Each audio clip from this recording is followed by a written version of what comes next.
Pernah nggak sih lo ngerasa hidup gini-gini aja, duit habis, tanggal muda cuma numpang lewat, dan rasanya kayak itu kayak mimpi yang cuma bisa dilihat di IG orang-orang? Tenang bro, banyak dari kita yang lahir bukan dari keluarga sultan. Tapi tahu nggak, yang nentuin lo miskin terus atau enggak, itu bukan takdir, tapi kebiasaan. Orang kaya itu bukan karena hoki doang. Mereka punya pola, punya cara pikir dan cara hidup yang beda, dan kabar baiknya, itu semua bisa lu tiru. Gak peduli lu mulai dari berapa rupiah di dompet, jadi stop nyalahin nasib. Karena realitanya, banyak orang lahir miskin, tapi gak semua bakal mati miskin. Jadi mari kita bongkar 5 kebiasaan orang kaya yang bisa lu tiru mulai sekarang juga. Langsung ke poin pertama. Kebiasaan 1, selalu punya tujuan keuangan. Kebanyakan orang tuh kerja banting tulang tiap hari, tapi nggak pernah nanya ke diri sendiri.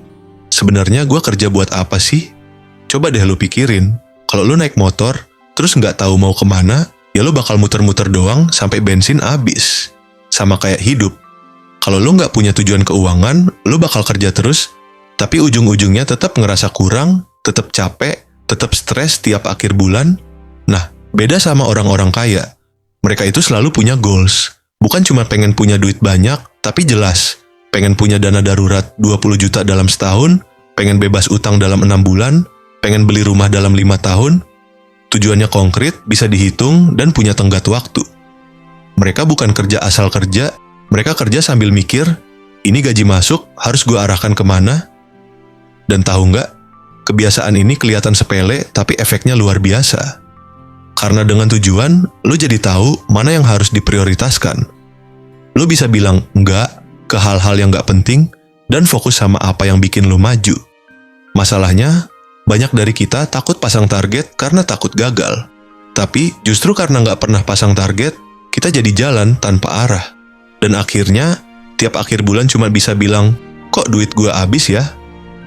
Antoine de Saint-Exupéry, seorang penulis dan filsuf asal Prancis, bilang, tujuan tanpa rencana hanyalah sebuah keinginan. Kutipan ini mengingatkan kita kalau cuma punya keinginan tanpa rencana yang jelas, sama saja cuma berharap tanpa arah. Dalam finansial, tujuan yang jelas dan terukur itu seperti peta yang menunjukkan jalan. Kalau lu cuma berharap punya banyak uang tapi nggak punya rencana gimana cara mencapainya, ya lu cuma buang waktu dan tenaga. Orang kaya paham betul bahwa punya tujuan finansial yang konkret itu bukan sekadar mimpi, tapi langkah awal yang harus mereka jalani dengan disiplin. Jadi, dengan tujuan yang jelas, lo bisa bikin strategi yang tepat, tahu mana prioritas, dan gak gampang tergoda buat ngeluarin duit buat hal yang gak penting. Mulai sekarang, tulis tujuan keuangan lo dengan spesifik dan realistis. Karena dengan tujuan itu, lo gak cuma berharap, tapi juga beraksi. Lo bisa mulai dari yang simple. Misalnya, dalam 3 bulan, lo mau punya tabungan 1 juta buat jaga-jaga, atau lo mau nyisihin 10% dari gaji buat bayar utang, biar pelan-pelan lunas. Itu udah langkah besar. Karena dari situ lo bakal terbiasa ngatur uang dengan sadar, bukan cuma numpang lewat. Ingat ya, tujuan itu kayak GPS, tanpa itu lo cuma buang waktu, tenaga, dan uang. Tapi begitu lo tahu arah, semua keputusan finansial jadi lebih jelas. So, yuk mulai sekarang, tanya diri sendiri, tujuan keuangan lo apa, dan jangan cuma dipikirin, tapi juga ditulis, tempel di kamar, biar tiap bangun pagi lo ingat, lo kerja bukan cuma buat survive, tapi buat naik level. Kebiasaan 2, hidup di bawah kemampuan. Gaji 5 juta, gaya hidup 7 juta. Ini bukan peribahasa, ini kenyataan banyak orang.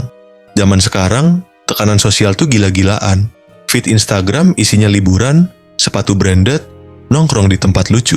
Dan tanpa sadar, kita jadi ikut-ikutan. Padahal, belum tentu dompetnya sanggup. Nah, disinilah bedanya orang kaya beneran sama orang yang cuma kelihatan kaya. Orang kaya asli itu justru hidup di bawah kemampuannya.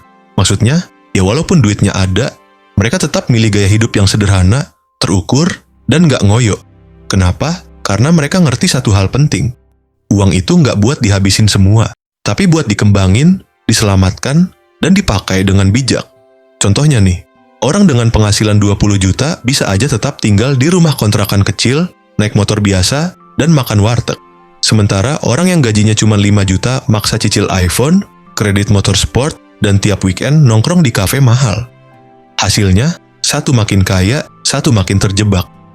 Gaya hidup itu jebakan paling halus. Lo pikir lo layak dapat semua itu karena udah kerja keras. Tapi kalau semua langsung lo habisin buat kesenangan instan, ya sampai kapanpun lo akan muter di situ-situ aja.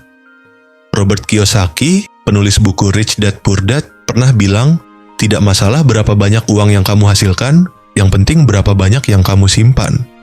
Kutipan ini menegaskan bahwa besar kecilnya penghasilan nggak menjamin kekayaan. Yang penting adalah seberapa besar lo bisa menahan diri untuk nggak langsung habisin uang yang masuk, tapi justru menyimpannya atau menginvestasikan supaya berkembang. Orang kaya beneran tahu gimana caranya hidup di bawah kemampuan mereka. Jadi, mereka tetap bisa menabung dan menumbuhkan aset meski penghasilan mereka mungkin nggak selalu fantastis. Kunci sukses finansial bukan cuma dari berapa banyak lo dapet, tapi dari gimana lo manage dan simpan uang itu. Coba deh, mulai pakai prinsip 50, 30, 20. 50% buat kebutuhan pokok, kayak makan, transport, sewa, dan listrik. 30% buat keinginan, kayak hiburan, jajan, self-reward, dan 20% buat nabung atau investasi. Atau kalau bisa lebih dari 20% nabungnya, lebih bagus lagi. Intinya gini, lo boleh nikmatin hasil kerja keras lo, tapi jangan sampai lo jadi budak gaya hidup. Karena semakin lo ngejar pengakuan orang, semakin hampa dompet lo jadinya. Mulailah dari hal kecil, turunin ekspektasi gaya hidup. Pilih mana yang bener-bener lo butuhin, bukan yang lo pengen doang karena semua orang punya. Hidup sederhana bukan berarti lo gagal. Justru itu tanda lo dewasa secara finansial, dan percaya deh, orang yang bisa hidup di bawah kemampuannya sekarang akan hidup di atas rata-rata nanti. Kebiasaan 3, rajin belajar soal uang. Lo tahu nggak, banyak orang pinter di sekolah, tapi tetap nggak pinter ngatur uang. Kenapa bisa gitu? Karena selama ini kita diajarin rumus matematika yang ribet, tapi nggak pernah diajarin cara ngatur gaji pertama. Kita bisa hafal sejarah kerajaan Majapahit, tapi bingung pas disuruh bikin anggaran bulanan. Nah, ini yang bikin orang-orang kaya beda. Mereka sadar, melek finansial itu penting banget. Makanya mereka terus belajar, terus cari tahu soal cara kerja uang. Bukan cuma nyari duit, tapi juga ngerti gimana cara ngatur dan ngembangin duit. Mereka baca buku keuangan, dengerin podcast tentang investasi, ikut seminar, atau nonton konten kayak yang lagi lu tonton sekarang. Mereka tahu kalau mau naik level finansial, ya otaknya juga harus naik level duluan. Benjamin Franklin, seorang cendekiawan yang dikenal dengan banyak pemikiran bijaknya soal kehidupan dan keuangan, pernah bilang, investasi terbaik yang bisa kamu lakukan dalam hidup ini adalah belajar. Kutipan ini ngingetin kita bahwa investasi terbaik yang bisa kita lakukan adalah investasi untuk menambah ilmu dan pengetahuan. Sama halnya dengan uang, kalau lo menanamkan waktu dan usaha untuk belajar soal keuangan, hasilnya bisa jauh lebih menguntungkan dibanding cuma nabung uang tanpa strategi. Orang kaya paham uang itu penting, tapi ilmu mengelola uang jauh lebih penting. Karena dengan ilmu, lo bisa membuat keputusan finansial yang cerdas, menghindari jebakan, dan memaksimalkan potensi uang yang lo punya. Masalahnya, banyak orang nganggep belajar soal uang itu ribet, cuma buat anak ekonomi atau nanti aja kalau udah kaya. Padahal justru kebalik, lo harus belajar sekarang biar nanti bisa kaya. Karena kalau nggak ngerti uang, sebanyak apapun yang lo dapet, tetap aja bakal habis. Dan lo nggak harus langsung belajar saham atau properti. Mulai aja dari hal-hal dasar, kayak cara bikin anggaran, bedain kebutuhan sama keinginan, cara bangun dana darurat, dan kenapa penting nabung di awal, bukan nunggu sisa. Buku bagus buat pemula, The Psychology of Money, simple tapi dalam. Atau lo bisa follow akun-akun edukasi finansial, channel YouTube, atau podcast. Belajar dikit-dikit tapi konsisten.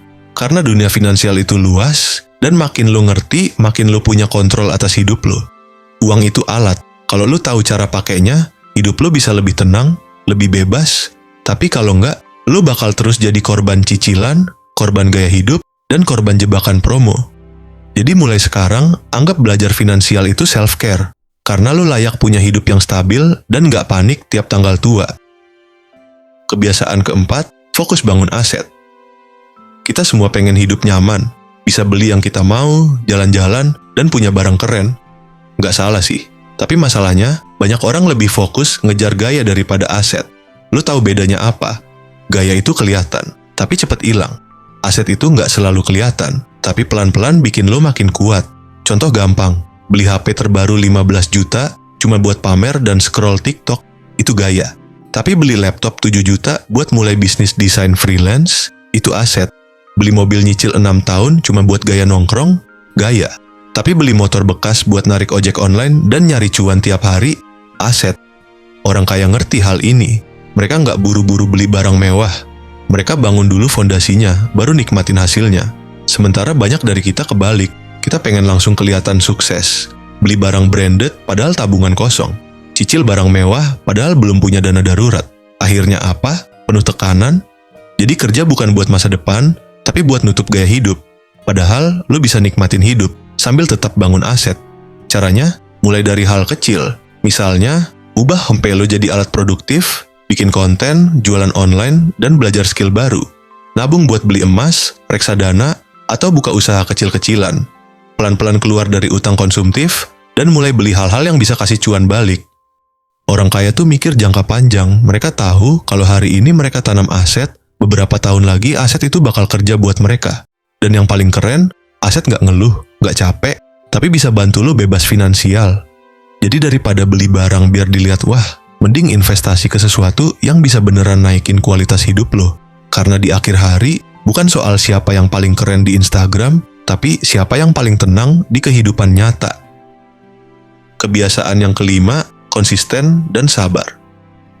Banyak orang pengen kaya, tapi dikit yang mau jalanin prosesnya. Semua pengen hasil instan, hari ini nabung, besok pengen langsung cuan, baru beli reksadana seminggu, terus ngeluh, loh kok belum jadi sultan? Nah, inilah kebiasaan kelima orang kaya, konsisten dan sabar. Orang kaya ngerti banget, kekayaan itu bukan sprint, tapi maraton. Gak ada cerita bangun aset semalam, gak ada jalan pintas yang sehat ke arah stabil secara finansial. Mereka sabar, mereka terus nabung, terus investasi, terus belajar, bahkan saat hasilnya belum kelihatan.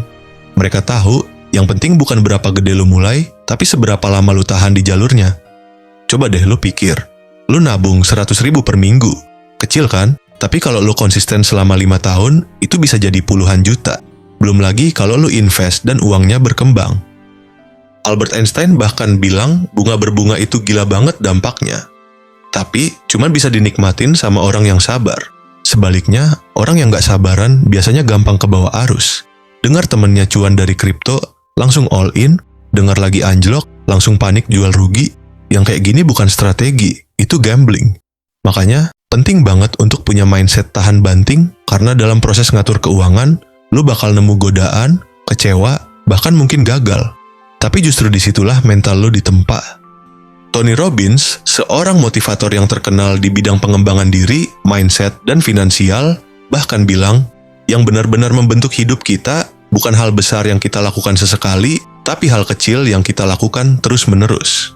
Kutipan ini nyentil banget karena seringkali kita berharap satu langkah besar bisa ubah hidup kita. Padahal yang benar-benar ngubah hidup, ya kebiasaan kecil yang lo lakuin berkali-kali, bukan cuma sekali. Sama kayak keuangan, nabung sekali aja nggak bikin lo kaya. Invest sekali doang juga nggak ngubah hidup. Tapi kalau lo terus lakuin itu tiap minggu, tiap bulan, bahkan saat lo lagi nggak semangat, itulah yang bikin hasilnya nyata. Orang kaya itu bukan mereka yang hoki besar sekali, tapi mereka yang sabar ngelakuin hal yang benar terus-menerus, walau hasilnya baru kelihatan nanti. Jadi, lo nggak perlu sempurna. Lo cuma perlu tetap jalan, karena dalam dunia finansial, yang menang bukan yang paling cepat, tapi yang paling konsisten. Konsisten bukan berarti nggak pernah belok, tapi selalu balik lagi ke arah tujuan lo. Sabar bukan berarti pasrah, tapi ngerti bahwa hasil besar butuh waktu dan disiplin. Lo nggak harus sempurna tiap hari, tapi lo harus jalan terus. Kalau hari ini kebobolan jajan, ya besok dikontrol lagi. Kalau bulan ini tabungan kepake, bulan depan gas lagi. Yang penting, jangan berhenti total. Karena kaya itu bukan keberuntungan, itu hasil dari pilihan kecil yang lo ulang terus setiap hari. Jadi, setelah kita bahas 5 kebiasaan orang kaya yang bisa lo tiru, satu hal penting yang harus lo ingat. Kaya itu bukan soal keberuntungan atau warisan dari keluarga sultan. Kaya itu hasil dari proses. Proses yang konsisten, sabar, dan penuh perbaikan. Seperti kata Warren Buffett, salah satu investor terkaya dunia, sukses dalam investasi itu sederhana tapi nggak mudah. Maksudnya, prinsip-prinsip kaya itu sebenarnya simple. Nabung, investasi, disiplin. Tapi yang sulit itu konsisten jalaninnya. Lo mungkin nggak langsung kaya dalam semalam, dan itu wajar. Karena semua orang yang sukses juga pernah mulai dari nol, bahkan dari kondisi yang lebih sulit dari lo sekarang. Tapi yang membedakan cuma satu, mereka nggak berhenti belajar dan berusaha. Mereka sadar kalau setiap kebiasaan kecil yang mereka bangun tiap hari, lama-lama jadi pondasi yang kuat buat masa depan. Napoleon Hill, penulis buku legendaris Think and Grow Rich, bilang, apa yang pikiran manusia bisa bayangkan dan percaya, itu bisa diraih. Ini artinya, mindset lo sangat penting. Kalau lo yakin dan fokus pada tujuan, jalan menuju sukses itu terbuka. Jadi jangan baper kalau lo masih struggle ngatur keuangan, atau belum punya tabungan gede. Itu normal banget. Yang penting, mulai sekarang, lo bisa pilih untuk ambil langkah kecil, meskipun terasa pelan, tapi menuju arah yang benar. Ingat, jalan menuju kebebasan finansial itu kayak naik gunung. Kadang nanjaknya berat, kadang lo pengen istirahat, tapi pemandangan indah di puncak bakal buat semua perjuangan itu terasa worth it. Akhir kata, miskin itu bukan takdir, tapi pilihan. Kalau lo pilih untuk belajar, beradaptasi, dan tumbuh, lo pasti bisa ubah hidup lo jadi lebih baik. So, yuk mulai sekarang, bangun kebiasaan baik, dan jadi versi terbaik dari diri lo yang finansialnya keren. Kalau lo suka video ini, jangan lupa like, share, dan subscribe biar kita terus bareng-bareng naik level. Dan sampai ketemu di video selanjutnya.